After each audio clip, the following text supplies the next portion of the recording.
pessoal, boa noite. Nós estamos iniciando mais uma entrevista aqui na Web TV Andradas hoje. Estamos tendo o prazer de receber aqui em nossos estúdios, esperamos que seja a primeira de muitas, né, do Dr. João Miguel Luzvarg Porreca.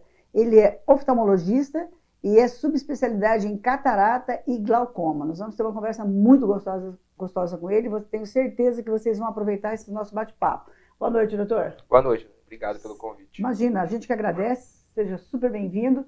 O espaço aqui sempre é aberto para vocês. Obrigado.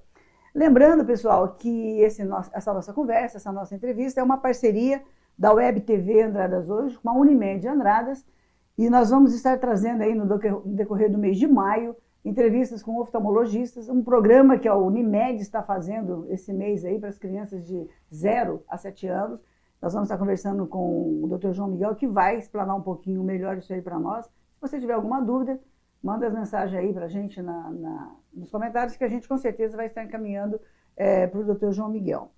Doutor, a Unimed soltou aí, né, publicou, mandou para nós aí uma campanha que vocês vão estar fazendo com crianças de 0 a 7 anos. Né? Fala um pouquinho para nós o que é a ação preventiva de oftalmologia na infância. Conta um pouquinho para nós o que vem a ser esse trabalho de vocês junto com a Unimed. Isso mesmo. O que a Unimed observou? Né? Que a procura das crianças, né, que fazem parte da Unimed estava um pouco abaixo, né, do que a gente vê na literatura recomendado. Então, foi uma forma de estimular os pais a levarem as crianças precocemente ao médico oftalmologista para detectar qualquer doença que pode ser tratada na infância. Isso daí, essa decisão, você acha que tenha partido por conta da pandemia? Olha, com certeza a pandemia influenciou, né? A gente vê que o uso de telas aumentou bastante nesse período, então os sintomas começaram a ser mais prevalentes, sintomas visuais, como a dor de cabeça, o embaçamento visual. Então, isso com certeza, né, estimulou também a Unimed a fazer esse projeto. É a primeira vez, né, que a Unimed lança uma campanha, uma ação preventiva, né, para crianças, né? Sim.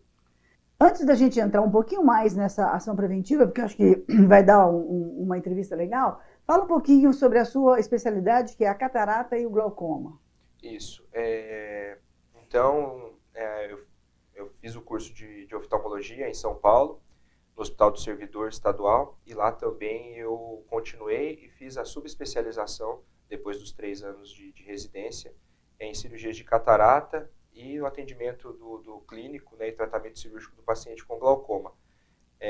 São, né, 2 doenças muito prevalentes, claro que a catarata bem mais, e o glaucoma é uma doença que leva a cegueira, uma causa de cegueira irreversível. Também não é infrequente a gente atender pacientes com glaucoma que não foram diagnosticados precocemente. Então, são 2 patologias muito prevalentes nos dias de hoje. Como é que a pessoa... o glaucoma, por exemplo, existe a possibilidade de ele começar na infância? Ele tem uma determinada idade que você começa a perceber que você está com glaucoma? Sim, o principal fator de risco para o glaucoma é a idade, né? Existem casos de glaucoma congênito, né, infantil, que aparecem na infância. É raro, mas a gente encontra algumas vezes. Mas o principal fator de risco é a idade, então quanto maior a idade, maior a chance de ter glaucoma, mas também pode surgir em pacientes mais jovens. E quais os sintomas? Como que a pessoa percebe que ela está está com glaucoma? Sim, no início da doença, muitas vezes não se encontra sintomas nenhum, né, no paciente. Então, por isso que é importante a consulta preventiva. O glaucoma, ele cursa com defeitos de campo visual. E no começo da doença são periféricos, então não são perceptíveis pelo paciente. E com o avançar da doença, esse campo vai ficando mais comprometido e aí surgem os sintomas. Então, o principal é a perda de campo visual. A pessoa deve hoje, doutor, visitar um oftalmologista de quanto em quanto tempo? Olha, idealmente, a consulta anual, né, pacientes que usam óculos, que têm, né, alguma patologia específica, dependendo de cada uma, tem um período, mas pelo menos anualmente. Um paciente sem alterações no exame, jovem, pode ser passado para cada 2 anos, mas idealmente uma vez. E a catarata? A catarata também é muito mais comum com a idade, né? Existem pacientes mais jovens que podem ter. Outro fator importante é a genética, né? Na catarata também influencia. E doenças associadas, como diabetes, usuários de corticoide, que podem desenvolver catarata um pouco mais precoce. Tabagismo também. Também leva. Também pode adiantar um pouquinho a catarata. Então, e a catarata é uma baixa de visão, né? Que é reversível, né, com a cirurgia hoje em dia. Então, é muito tranquilo o tratamento, né? Diferentemente do glaucoma. Diferentemente do glaucoma, que é irreversível. A gente consegue estacionar a doença. A gente não consegue voltar, né? O que já... O que era, né? O que perdeu. O que perdeu, ele perdeu mesmo. Perdeu mesmo. Bom, doutor, vamos falar agora um pouquinho mais da ação preventiva, né, de oftalmologia na infância, que é o trabalho que vocês estão desenvolvendo junto aí com a Unimed. Vamos explorar um pouquinho mais agora com relação à infância. Então, a gente vê que nessa época de pandemia, o uso de telas, principalmente próximo, né, aos olhos, o celular, o tablet, aumentou bastante, né? Então, os estudos mostram que a visão de perto, pacientes que usam muito a visão de perto, principalmente no desenvolvimento visual na infância, pode acarretar mudanças de refração, principalmente o surgimento da miopia. Tanto que em países asiáticos, né, teve o boom aí da miopia do século XXI por conta do excesso de uso da visão de perto, de telas principalmente. Então, na pandemia, né, foram 2 anos aí que basicamente o ensino foi remoto, então o uso desses dispositivos eletrônicos aumentou bastante e a tendência, com certeza, também surgir mais casos de miopia, principalmente. E como vai ser, como é que nós vamos sair dessa situação? Porque hoje tudo é digital, tudo é online, né? As crianças hoje não têm mais, acho que não acostumam mais não estar ali com o seu tablet, com o seu computador, o seu notebook. Qual é a sua dica para os pais, né, para que... Existe um período que a criança tem que ficar diariamente, o que é aconselhado para não ultrapassar muito tempo? Exatamente. O ideal, né, pela recomendação da Sociedade Brasileira de Oftalmologia Pediátrica, até os 2 anos de idade, não usar nenhum tipo de tela, né? Eu sei que é difícil, né? A tela chama a atenção da criança muitas vezes, mas idealmente é evitar ao máximo até os 2 anos de idade. Depois dos 2 anos, recomenda-se até os 10, cerca de 1 hora por dia, evitando-se ali 1 hora antes de dormir, evitando também, né, deixar a criança sozinha com o dispositivo, sem nenhuma supervisão. Depois dos 10 anos, até 2 horas por dia pode ser permitido, lembrando que é importante dar uns intervalos, né, nunca ficar horas seguidas, né, principalmente no celular. Uma coisa que pode ser feita hoje com o ensino remoto, que também permanece em alguns sentidos, é tentar afastar a tela, né? Então, o celular tem uma tela pequena, um pouco mais difícil, mas um tablet você consegue usar um pouco mais afastado, até uma televisão você consegue, né, afastar uma tela de um monitor, um computador, fica um pouco mais afastado, é melhor do que aquela tela muito próxima da criança. Nesse período aí, pós-pandemia, você teve algum problema assim, mais grave que chegou até o seu consultório com relação à criança nessa idade de 0 a 7 anos?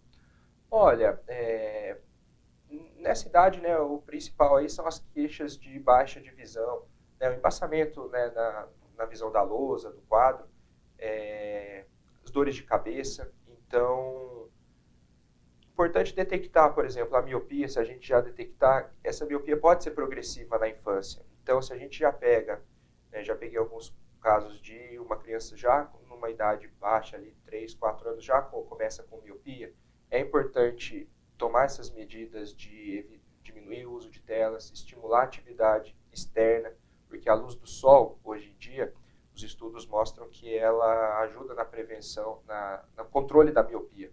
A luz solar, a exposição à luz solar. Então, um parque, uma atividade física. Então, a luz do sol ajuda no controle dessas crianças que já têm miopia e estão em progressão.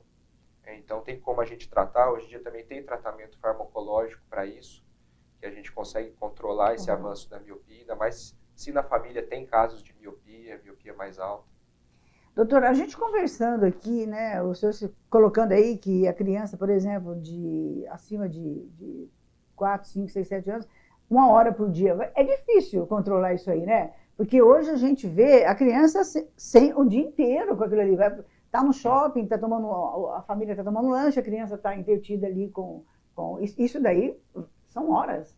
É difícil, com certeza, né? Eu acho que uma coisa que deve começar desde os pais também, né? Que estão todo momento no celular, então a criança vê aquilo também e fica né, mais estimulada. Então, tentar, né, fazer atividades aí familiares em conjunto. Mas é difícil, né? Seja fora, mas é difícil. É difícil porque a gente vê várias, às vezes, publicações brincando até, a família toda reunida na casa dos pais, né? Vai visitar, então de repente está todo mundo no celular e os pais ali só esperando terminar para eles conversarem, né? É uma brincadeira que o pessoal faz na internet, mas é fato hoje.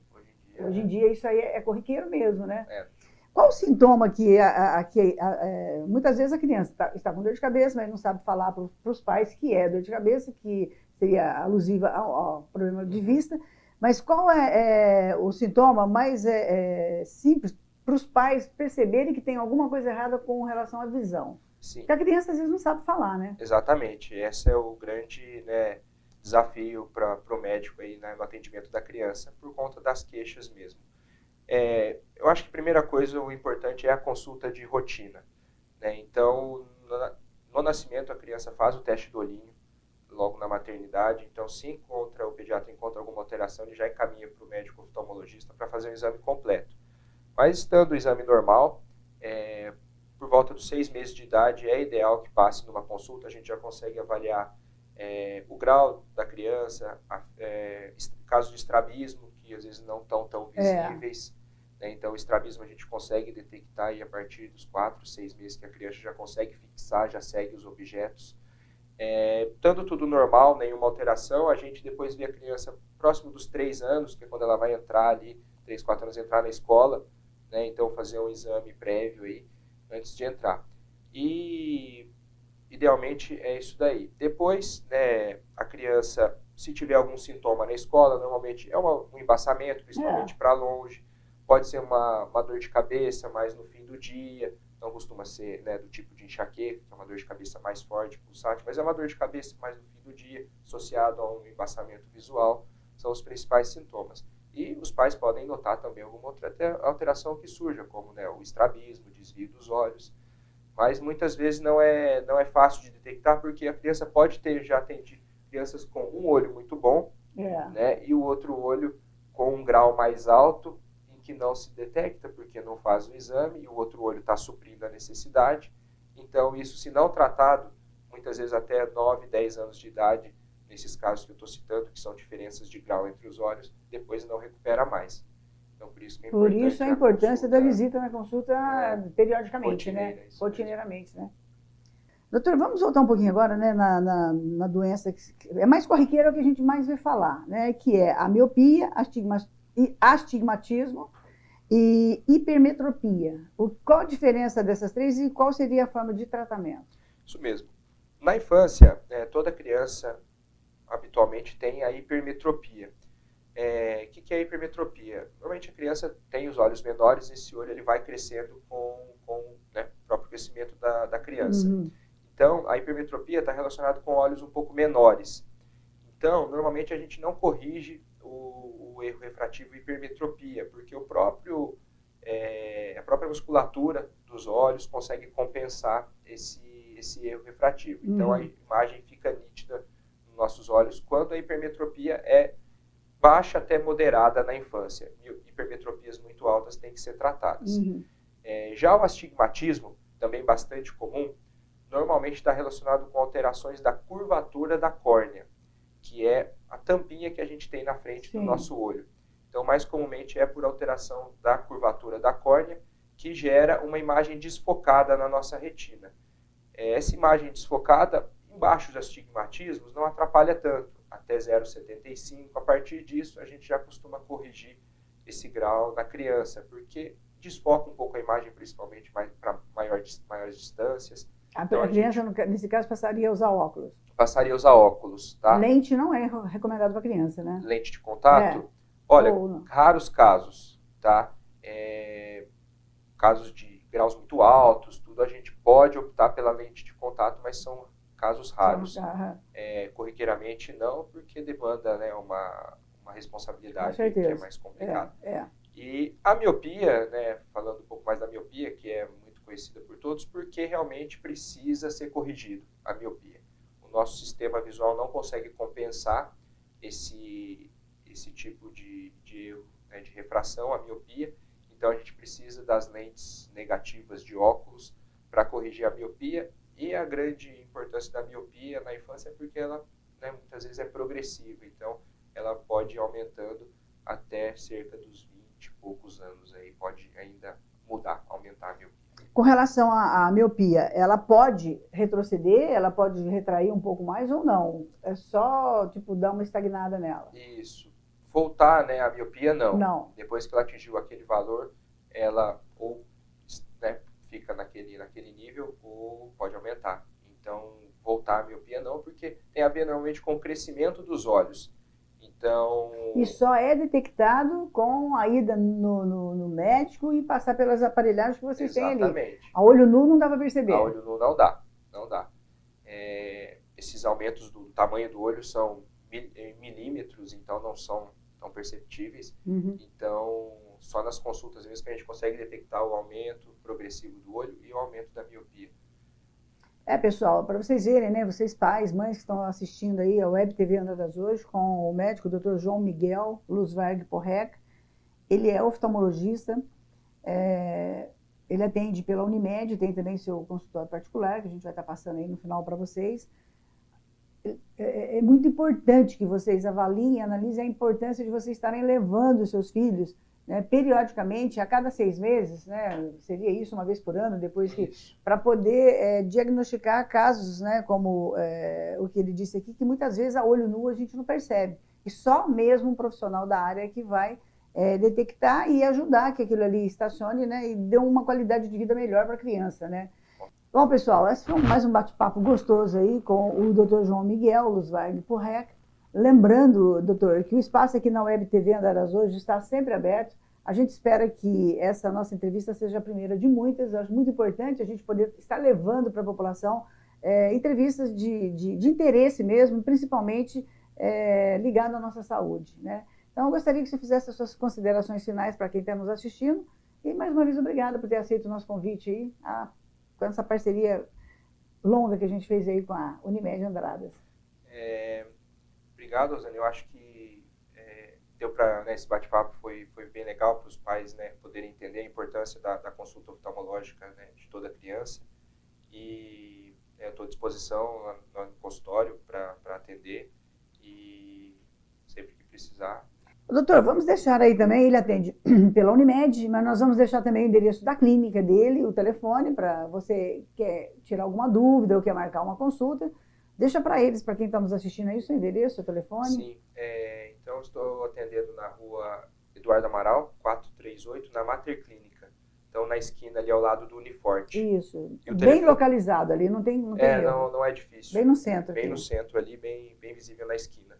E o telefone para contato, 99242-1488. Tá aí para vocês, tanto o endereço dele como o telefone. A clínica tem uma página para que as pessoas possam entrar? Tem a página no Instagram e no Facebook, podem visitar lá. Qual que é o nome? Mater Clínica mesmo. Mater Clínica mesmo. Lembrando, pessoal, que essa ação da Unimed, junto aos oftalmologistas, começou no dia 1/5 e vai até o dia 31/7 de 2022. E outra coisa, crianças de 4 a 7 anos. Não será cobrado coparticipação. No ato da consulta, os pais têm que apresentar a carteirinha da Unimed. É isso aí. Mais uma vez agradecemos ao Dr. João Miguel, agradecemos você que está nos assistindo aí, qualquer dúvida, qualquer sugestão, vocês têm o telefone aí do Dr. João Miguel, nós vamos estar colocando aí também o endereço da clínica, é só entrar em contato com eles, que vocês vão ter, assim, com certeza, as suas dúvidas dissipadas, caso vocês tenham. Mais uma vez a gente agradece você que ficou até agora com a gente assistindo essa entrevista. A gente volta na próxima edição com mais uma entrevista gostosa com o pessoal da Unimed também. E a gente aguarda você aqui na Web TV Andradas hoje. Até lá!